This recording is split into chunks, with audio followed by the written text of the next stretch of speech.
अस्सलामुअलैकुम एवरीवन। क्या हाल है? ठीक ठाक है सारे। उम्मीद है आप सब खैरियत से होंगे, ठीक होंगे। जो इंग्लैंड में है वो भी खुश होंगे और जो पाकिस्तान में है उम्मीद है वो भी खुश ही होंगे। तो आज हमने बात करनी है यार उन इम्पॉर्टेंट चीज़ों की, उन इम्पॉर्टेंट थिंग्स की जो आपने इंग्लैंड में आते ही सबसे पहले करनी है। ठीक है, मतलब आपका वीज़ा लग गया, आप मुबारक हो। तो स्टडी वीज़ा पे आप इंग्लैंड आ गए हैं या आ रहे हैं, तो इन चीज़ों का आपको पता होना चाहिए और ये चीज़ें आपने आते ही करनी है। तो सबसे पहली चीज़ है जी बीआरपी कार्ड की कलेक्शन। अब जिन लोगों को नहीं पता कि बीआरपी कार्ड क्या होता है, तो बीआरपी कार्ड आपका एक कह लो कि रेजिडेंट परमिट होता है। ठीक है, जैसे पाकिस्तान में होता है नेशनल आइडेंटिटी कार्ड, इसी तरह आपका इधर आपको एक बीआरपी कार्ड मिलना है। ठीक है, उसके ऊपर आपका नाम और डेट ऑफ बर्थ लिखी होगी और आपका लिखा होगा कि आप कब तक वैलिड है आपका वीज़ा। ठीक है, तो वैसे भी बीआरपी कार्ड बंद हो रहे हैं 31 दिसंबर 2024 से, फिर ई बीआरपी आ जाना है। तो मैंने भी हेयर कलेक्ट किया था। अब इसको कलेक्ट करने के दो सिनेरियोज़ हैं। या तो आप इसे यूनिवर्सिटी से कलेक्ट कर सकते हैं और या तो आप इसे करीबी पोस्ट ऑफिस से कलेक्ट कर सकते हैं। ये डिपेंड आप पे करता है कि आपने एड्रेस का कि यूनिवर्सिटी का डाला था या पोस्ट ऑफिस का डाला था जब आपने वीज़ा फ़ाइल किया था। ठीक है, बीआरपी कलेक्शन आपकी हो गई, ये बहुत इंपॉर्टेंट है, आपको हर जगह चाहिए होगा। जैसे अभी आपने आते ही यूनिवर्सिटी में एनरोलमेंट करवानी है तो उधर भी आपको चाहिए। तो ये आपका आईडी कार्ड होता है बहुत इंपॉर्टेंट है। तो सबसे पहले आपने ये कलेक्ट करना है। दूसरी चीज़ आपकी आ जाती है जीपी रजिस्टर करना। ठीक है, अब जिन लोगों को जीपी का नहीं पता, जीपी यहाँ पे होता है कि आपने एक डॉक्टर के साथ अपनी रजिस्ट्रेशन करनी होती है। क्योंकि हम लोगों ने आईएचएस की फ़ीस पे की होती है और उस पर हमारा जो भी मामला होते हैं हेल्थ के, हेल्थ इश्यूज़ होते हैं, तो हमें डॉक्टर की ज़रूरत पड़ती है। पाकिस्तान वाला सीन नहीं है कि बस घर से निकले, बाहर गए और डॉक्टर से जाके मशवरा करके दवाई लेके आ गए। इधर एक प्रॉपर ऑर्गेनाइज तरीका है सारा। आपको डॉक्टर के साथ रजिस्ट्रेशन करनी पड़ती है, अपॉइंटमेंट लेनी पड़ती है, फिर आप जाके डॉक्टर से कंसल्ट करते हैं और फिर आपको एक प्रिस्क्रिप्शन दी जाती है जिसके ऊपर ही आपको मेडिसिन मिलती हैं, अलबत्ता उसके अलावा नहीं मिलनी। तो जब आप आ जाते हैं, अपने एड्रेस पे आ गए हैं, तो आप एनएचएस की वेबसाइट पे जाएंगे, वहाँ पे लिखेंगे रजिस्टर विद जीपी। तो जब आप अपना डिटेल्स और अपना पोस्ट कोड डालेंगे ना, तो पोस्ट कोड के इर्द गिर्द सराउंडिंग्स में जितने भी आपके जीपी होंगे वो आपको शो हो जाएंगे। आपने अपनी मर्ज़ी से कोई चूज़ करना है, अपनी डिटेल्स डालनी है, तो वो आपको कॉल करके कंफर्मेशन करके आप रजिस्टर हो जाएंगे। मैं भी हो गया हूँ। मुझे तकरीबन जिस दिन मैंने रजिस्ट्रेशन की थी, दूसरे दिन मुझे कॉल आ गई थी जीपी की तरफ से ना। तो खैर इतना कोई मुश्किल या रॉकेट साइंस नहीं है।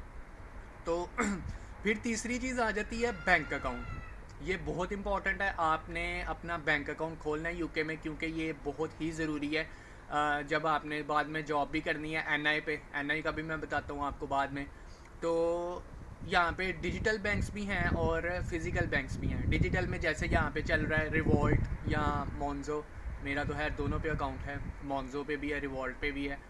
तो रिवॉल्ट आप खोल सकते हैं, उसका आपको कार्ड भी आ जाता है। मोन्जो का कार्ड फ्री है, जो डेबिट कार्ड है, और जो रिवॉल्ट का कार्ड है उसके आपको £5 देने पड़ते हैं। और फिज़िकल जो बैंक है उसमें आप खोल सकते हैं एचएसबीसी में, हैलीफैक्स में। तो इन बैंक्स में आप अपना अकाउंट खोल सकते हैं। उधर भी बीआरपी चाहिए होता है, आपको डिटेल्स वगैरह प्रोवाइड करनी होती हैं। तो बैंक अकाउंट लाजमी आपको चाहिए होता है। जब आपने एनआई पे जॉब करनी है तो आपकी सैलरी भी आपके बैंक अकाउंट में आनी है, तो ये भी ज़रूरी है। फिर उसके बाद आ जाता है एनआई रजिस्टर करना। एनआई नेशनल इंश्योरेंस नंबर, ये क्या है जी? ये आपका कह लें कि एक प्रूफ होता है।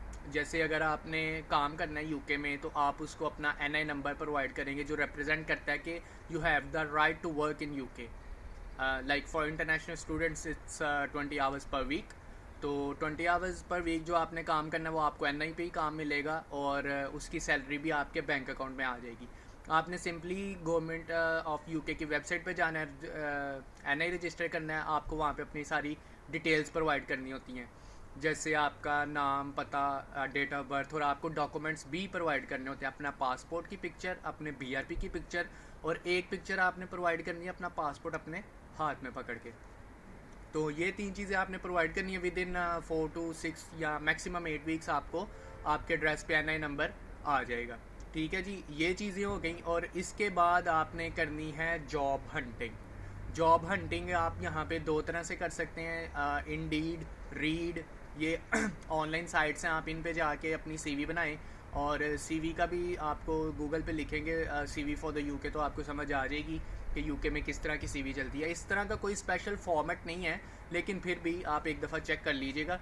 और अगर आप फिज़िकली शॉप्स पे जाके पता करते हैं तो फिर भी आप जाके जॉब वगैरह ढूंढ सकते हैं। तो एनआई पे जो जॉब्स आपको मिलेंगी, फिर आप इस तरह 20 आवर्स पर वीक अपनी जॉब कर सकते हैं। और सबसे इम्पॉर्टेंट चीज़ जो आपने यूके आने से पहले ही पाकिस्तान में मौजूद होते हुए करनी है, अपनी अकोमोडेशन।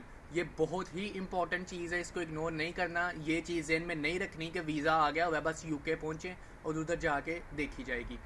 बहुत से मैंने स्टूडेंट्स देखे हैं भाई जो इधर बहुत ज़्यादा जलील हो रहे हैं अकोमोडेशन की वजह से, क्योंकि मैंने जैसे अपनी प्रीवियस वीडियो में बताया था, स्टूडेंट्स बहुत ज़्यादा हो गए हुए हैं इधर, अकोमोडेशन कम है और मिल भी नहीं रही, और अगर मिल रही हैं तो बहुत एक्सपेंसिव मिल रही हैं। तो खैर मैंने तो पाकिस्तान से अरेंज किया हुआ था अपना अकोमोडेशन का, ऑलरेडी दोस्त था मेरा उधर, उसने किया हुआ था।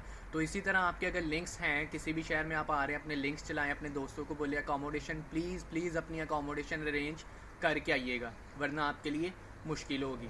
तो ये सारी चीज़ें हैं जो इम्पोर्टेंट थी, जो आपने करनी है। और अगर आप कुछ पूछना चाहते हैं तो आप कमेंट सेक्शन में मुझसे पूछ सकते हैं। अगर आप चाहते हैं कि मैं किसी और टॉपिक में वीडियो बनाऊं तो वो भी आप कमेंट कर दें, इंशाल्लाह फिर हम उस पर नेक्स्ट वीडियो बना देंगे। तो बाकी इजाज़त दें, आज की वीडियो में बस यही कुछ था। अभी मैंने निकलना, कहीं जा रहा हूँ, तो अपना ख्याल रखें and good luck for everyone जो यूके में आ गए उनके लिए भी, और जो वीज़ा का वेट कर रहे हैं या जो फरवरी इनटेक में आ रहे हैं उनके लिए भी गुड लक। अल्लाह हाफिज़, बाय बाय।